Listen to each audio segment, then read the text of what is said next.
Assalamualaikum warahmatullahi wabarakatuh. Bertemu lagi di channel Bapak Nur Ghazali Malik Channel. Sekarang Pak Malik akan melanjutkan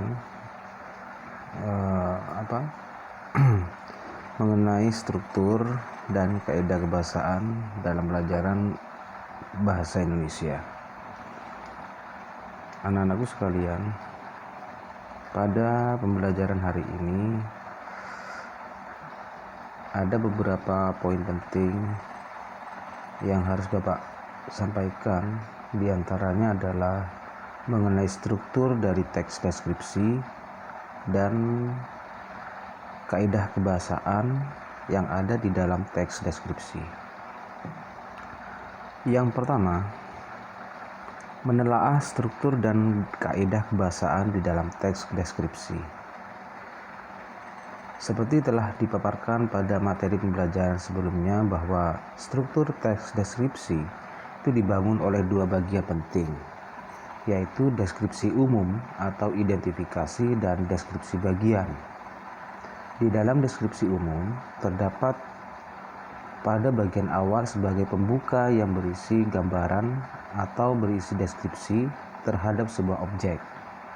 Sebaliknya, di dalam deskripsi bagian merupakan gambaran lebih lanjut dari deskripsi umum secara jelas dan terperinci untuk memberikan efek emosional kepada pembaca, sehingga apa yang digambarkan di dalam teks itu seolah-olah bisa dilihat, didengar, dicium, atau dirasakan sendiri oleh pembaca.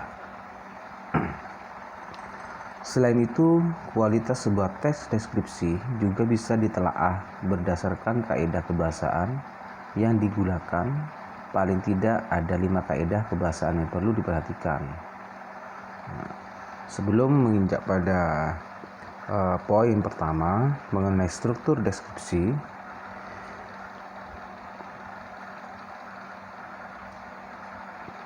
ini adalah deskripsi umum. Ini ada bagian-bagiannya serta penjelasannya. Perlu kalau kalian di buku mungkin ada pengertian atau penjelasan mengenai deskripsi umum maupun deskripsi bagian. Dan ini adalah contoh dari teks deskripsi yang berjudul Sekolahku.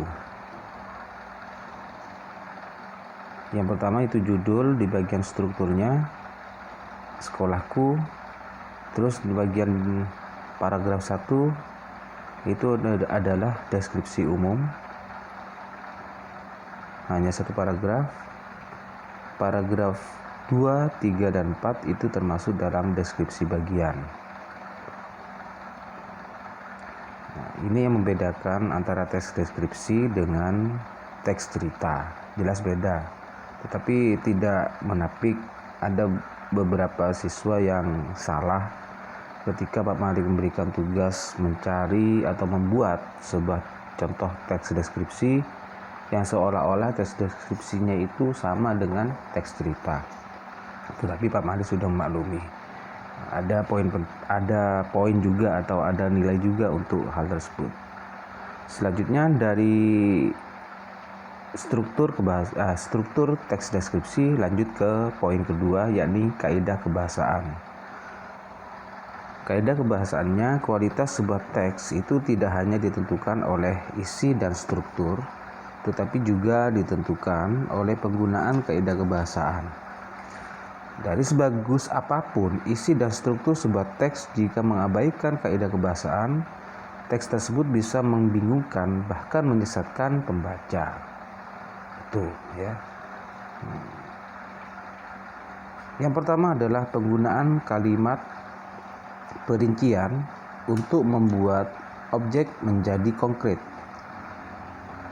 Dari objek yang dibahas dalam teks itu seperti sekolahku, di dalam teks tersebut itu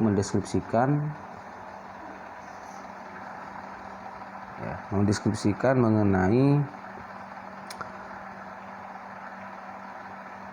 bagian-bagian yang ada di dalam sekolah, mengenai sekolahku SMA N2 Jadi ada laboratorium, ada perpustakaan, itu kan penggambaran. Beda dengan cerita. Jadi jelas di sini objeknya itu harus ditampilkan. Tuh. Selanjutnya yang B itu penggunaan kalimat menggunakan cerapan panca indera. Dalam mendeskripsikan objek, penulis teks deskripsi sering menggunakan kalimat yang menggunakan cerapan panca indera. Contoh seperti judul teks deskripsi Bukit Berbunga di Desa Batu Ampar. Jadi cerapan panca inderanya itu seolah-olah melihat. Terus contoh judul keindahan semakin nyata saat semua bunga mekar bersemi menyelimuti seluruh bukit. Itu cerapan panca inderanya juga melihat. Di dalam kalimat sepanjang mata memandang hanya ada hamparan bunga berwarna-warni. Cerapan panca inderanya juga melihat. Harum wangi bunga yang terbawa angin sudah terasa jauh sebelum memasuki kawasan Bukit Indah itu. Jadi cerapan yang digunakan oleh penulis adalah cerapan penciuman atau seolah-olah mencium. Kalimat yang lain, biasanya kue bolu bertekstur lembut dan lumer ketika dimakan. Itu seolah-olah merasakan, jadi menggunakan indera pengecap atau mulut, lidah. Selanjutnya bagian C adalah penggunaan kata berimbuhan. Penggunaan kata berimbuhan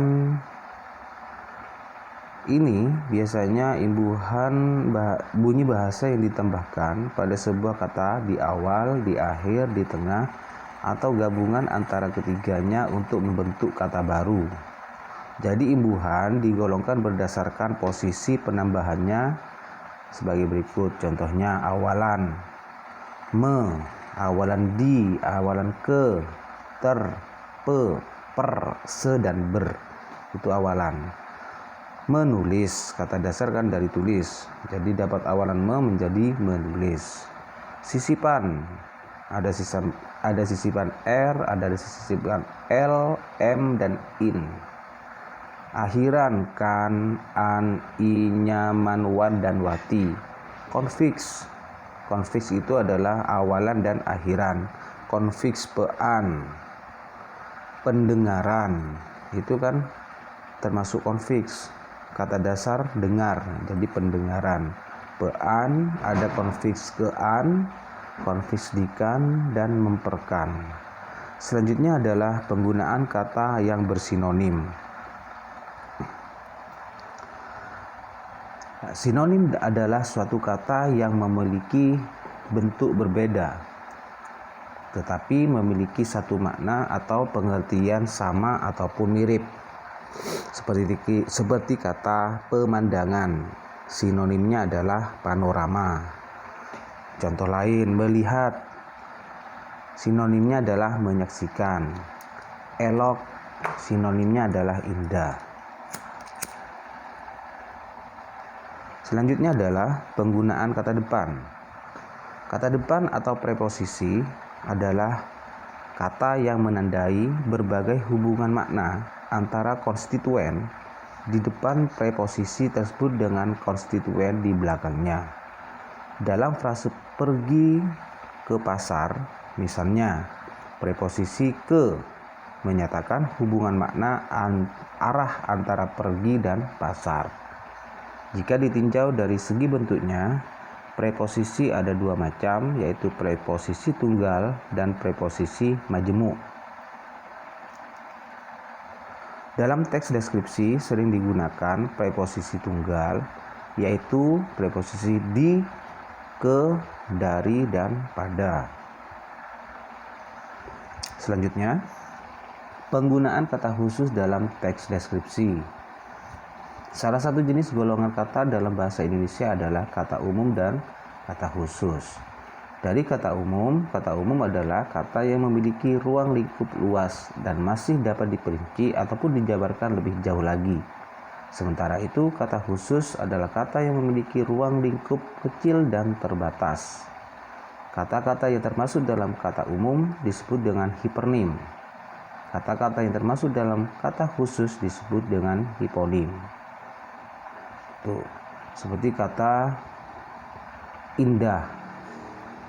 Indah itu dalam kata khususnya adalah elok, bisa molek, cantik, menawan, menakjubkan, mempesona.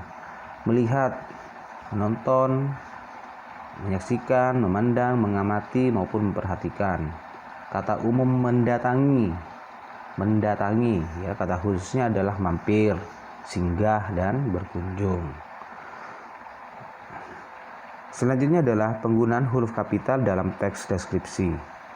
Penggunaan huruf kapital dalam teks deskripsi itu digunakan sebagai huruf pertama unsur nama orang. Nama orang itu kalau namanya Sultan Hasanuddin contoh, S-nya huruf besar, H-nya juga huruf besar. Haji Agus Salim, Hajinya H-nya itu huruf besar, Agus A-nya huruf besar, Salim S-nya juga huruf besar. Serta huruf pertama nama bangsa seperti suku Melayu, suku Dayak maupun kata bangsa Indonesia. I-nya juga huruf besar atau huruf kapital. Selanjutnya adalah huruf pertama nama tahun, bulan Agustus atau bulan dan hari itu biasanya menggunakan huruf kapital. Ini dasar kalian menulis ya. Biasanya pada saat kalian masih sekolah dasar, kalian sudah diajari ketika awalan atau awal menulis juga harus menggunakan huruf besar. Ini aturan-aturan menulis. Tidak serta-merta kalian menulis, tetapi ada aturan atau kaidah di dalamnya. Selanjutnya adalah penggunaan pilihan kata bervariasi dalam satu medan makna. Apa maksudnya? Dari kata-kata yang masih berada dalam satu medan makna dapat digunakan dalam teks deskripsi. Dari fungsi penggunaan kata-kata ini untuk menambah variasi kata saja. Dengan demikian pembaca tidak bosan dengan isi teks deskripsi. Jadi medan makna adalah seperangkat unsur leksikal yang maknanya saling berhubungan karena menggambarkan bagian bidang kebudayaan ataupun realitas dalam alam semesta. Kata-kata tersebut misalnya nama-nama warna, perabot rumah tangga, ataupun nama-nama perkerabatan. Selanjutnya adalah penggunaan kata istilah. Penggunaan dalam kata istilah adalah kata atau gabungan kata yang dengan cermat mengungkapkan makna ataupun konsep proses keadaan atau sifat khusus dalam bidang tertentu. Seperti istilah bidang sastra. Ada kata biografi, ada mimik, ada ekspresi, intonasi, generalisasi maupun kritik. Itu dalam bidang istilah bidang sastra. Selanjutnya adalah istilah bidang seni. Ada kata ekspresi, estetis, improvisasi gerak, gaya, desain, ataupun diatonis. Ini istilah-istilah dalam bidang seni. Selanjutnya adalah istilah bidang budaya. Ada kata pesta rakyat, inkulturasi, sinkretisme, maupun alkulturasi atau perpaduan budaya. Selanjutnya pada poin J, penggunaan tanda baca. Tanda-tanda baca yang kalian pahami pasti tidak asing dengan tanda titik. Ya kan? Tanda titik fungsinya adalah menandai akhir dari sebuah kalimat berita. Untuk menuliskan singkatan, nama dan gelar serta menuliskan angka-angka. Selanjutnya adalah tanda koma. Itu termasuk juga tanda baca. Tanda koma fungsinya adalah memisahkan anak kalimat ataupun unsur-unsur yang disebutkan dalam kalimat. Tanda seru. Apa fungsi tanda seru? Itu berupa seruan ataupun perintah yang menggambarkan kesungguhan, ketidakpercayaan atau emosi yang kuat. Jadi kalau dalam satu kalimat itu ada tanda seru, itu ungkapan atau pernyataannya berupa seruan ataupun perintah. Dan yang terakhir adalah penggunaan tanda baca, tanda tanya. Fungsinya juga mengakhiri kalimat tanya. Kalau kalian membuat kalimat yang berisi mengenai tanya ya, kalimat tanya itu harus ditandai dengan tanda tanya. Selanjutnya adalah poin K, penggunaan kata baku. Kata baku adalah kata-kata yang standar sesuai dengan aturan kebahasaan yang berlaku. Kata baku dalam bahasa Indonesia itu berpedoman pada Kamus Besar Bahasa Indonesia atau KBBI dan pedoman umum pembentukan istilah. Contoh, kata baku atlet. Kalau tidak baku, atlet. Ini sering ditemui ketika anak-anak itu atau siswa membuat teks, ada penggunaan kata-kata yang terdapat kata-kata yang tidak baku di dalam teks, seperti kata atlet, azas, disel, ekspor, dan hafal.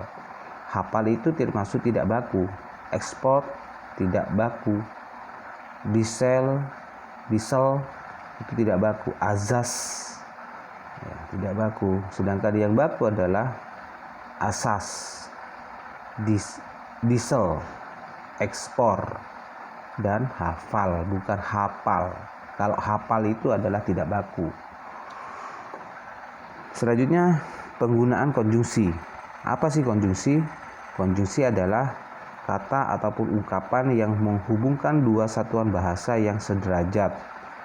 Kata dengan kata, frasa dengan frasa, klausa dengan klausa, serta kalimat dengan kalimat. Contohnya, dan, atau, tetapi, karena, dan sehingga. Jadi ini penggunaan konjungsi ini sebagai penghubung antara kalimat pertama dengan yang kedua. Dan yang terakhir adalah penggunaan rujukan kata. Penggunaan rujukan kata, keterangan lanjutan mengenai sebuah topik. Selanjutnya, menyajikan teks deskripsi dalam bentuk lisan dan tulisan. Apa langkah-langkah yang harus diperhatikan? Yang pertama adalah memahami objek yang akan dideskripsikan. Jadi dipahami dulu ya, dipahami objek apa yang akan diceritakan atau digambarkan di dalam teks, baru bisa membuat. Yang kedua, menghindari penggunaan kata atau kalimat yang kasar. Yang ketiga, menghindari kata atau kalimat yang bersifat subjektif. Yang keempat, menghindari kata-kata yang mengandung sara. Apa sara? Suku, agama, dan ras. Menggunakan kalimat sopan, menyampaikan deskripsi objek secara runtut. Itu ya. Dan langkah-langkah menyusun teks deskripsi berdasarkan data, gagasan, dan kesan terhadap objek.